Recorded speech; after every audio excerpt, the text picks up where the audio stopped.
بسم اللہ الرحمن الرحیم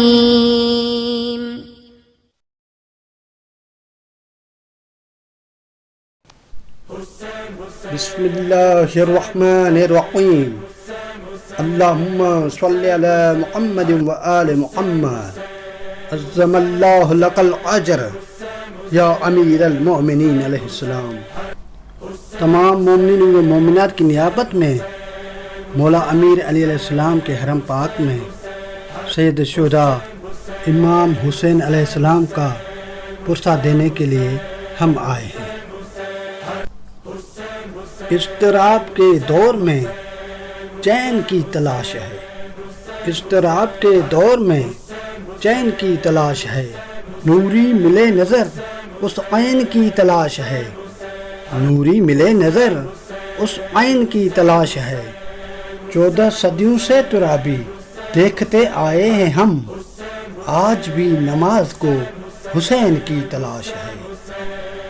آج ہم اس بارے میں گفتگو فرمائیں گے، سید الشہداء اور اس کے اصحاب کی لاشیں کب تدفین ہوئے، جبکہ اشقیاء اپنوں کے لاشیں دفن کر کے چلے گئے، لیکن سید الشہداء اور اس کے اصحاب کی لاشیں 3 دن کے بعد، بعض نے کہا 12 محرم الحرام، بعض نے 13 محرم الحرام لکھا ہے کہ اس دن سید الشہداء اور اس کے اصحاب کے لاشیں دفن ہوئے کربلا معلیٰ میں۔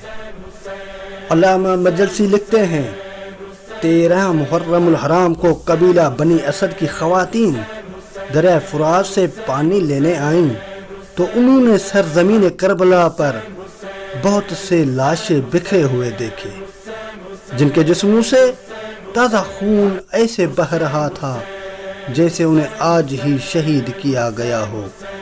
خواتین یہ منظر دیکھ کر روتی ہوئی اپنے قبیلے والوں کے پاس گئیں اور کہنے لگیں تم یہاں اپنے گھروں میں بیٹھے ہو اور رسول خدا صلی اللہ علیہ وآلہ وسلم کے فرزند امام حسین علیہ السلام، اس کے خاندان اور اس کے ساتھیوں کو قربانی کے جانوروں کی طرح ذبح کیا گیا اور ان کے لاشیں سرزمین کربلا پر بکھرے ہوئے ہیں۔ تم اس وقت مدد نہیں کر سکے تو ابھی اٹھو، ان پاک و پاکیزہ لاشوں کو دفن کر دو۔ تم دفن نہیں کرتے تو ہم خواتین خود جا کر وہ لاشیں دفن کریں گے۔ اس کے بعد قبیلہ بنی اسد کے لوگ لاشیں دفنانے کے لیے آئے، لیکن وہ پہچان نہیں پا رہے تھے کہ یہ لاشا کس کا ہے اور یہ لاشا کس کا ہے، کیونکہ سر تو نہیں تھے۔ ابھی اسی پریشانی کے عالم میں تھے کہ ایک گھوڑے سوار نمودار ہوا جو روتے ہوئے انہیں کہہ رہا تھا میں آپ کی رہنمائی کرتا ہوں۔ وہ شہ سوار گھوڑے سے اترا اور امام حسین علیہ السلام کی لاشیں کو لپٹ کر رونے لگا اور فرمانے لگا بابا آپ کے بعد ہمارا درد اور بھی بڑھ گیا ہے۔ پھر مولا سجاد علیہ السلام نے تھوڑی سی مٹی اٹھائی، وہاں سے بنی بنائی قبر ظاہر ہوئی، پھر اپنے بابا کو اس قبر میں دفن کیا۔ دفن کرنے سے پہلے اپنے رخسار مولا حسین علیہ السلام کے کٹے ہوئے گلے پر رکھ کر فرمانے لگے بابا آپ کے بعد یہ دنیا اندھیری ہو گئی ہے اور آخرت آپ کے ذریعے چمک اٹھی ہے۔ بابا آپ کے بعد راتیں جاگتے ہوئے گزریں گی اور غم کبھی ختم نہیں ہوگا۔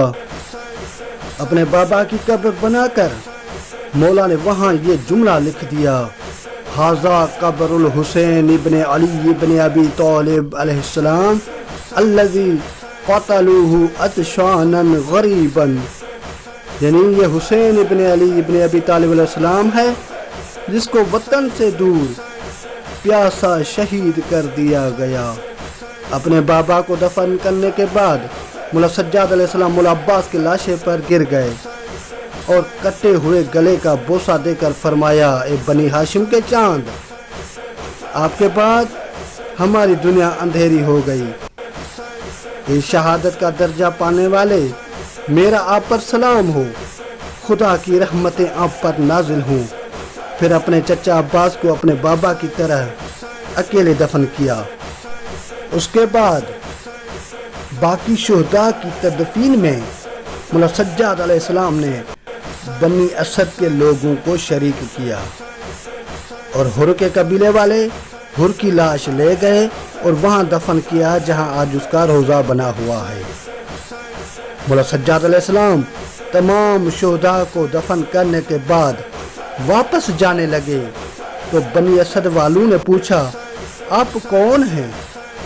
مولا سجاد علیہ السلام نے فرمایا میں اللہ کی طرف سے تم پر حجت ہوں اور میرا نام علی ابن حسین علیہ السلام ہے۔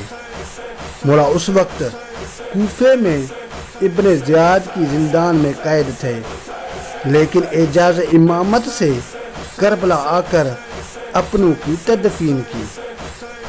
ہاں، یہ غریبوں کے لاشیں 3 دن کے بعد دفن کیے گئے، اور جس نے بھی یہ مجھے دعاؤں کا کہا ہے، پروردگار ہم دعا کو ہیں اس مولا امیر علی علیہ السلام کے حرم پاک میں، خصوصاً سید نبن دریا جہانیہ اور اس کے فرزند سید جابر حسین، سید خرم رضا اور باقی جو دوستوں نے دعاؤں کا کہا ہے، پیر اویس جیلانی، غلام حیدر منگسی، غلام مصطفیٰ بھٹی، فرمان علی لاشاری اور جس نے بھی مجھے دعاؤں کا کہا ہے، پروردگار سب کی حاجات اپنی بارگاہ میں منظور و مقبول فرما۔ میں دعا گو ہوں، پروردگار جو بھی ہمیں دعاؤں کا کہتا ہے اپنی بارگاہ میں منظور و مقبول فرما۔ ہم سید شہداء کا پرسہ پیش کرنے کے لیے مولا امیر علی علیہ السلام کے پاس آئے ہیں اور کہتے ہیں یا علی، ہم آپ کے حسین کے ساتھ ہیں، آپ کے حسین کے عزادار ہیں۔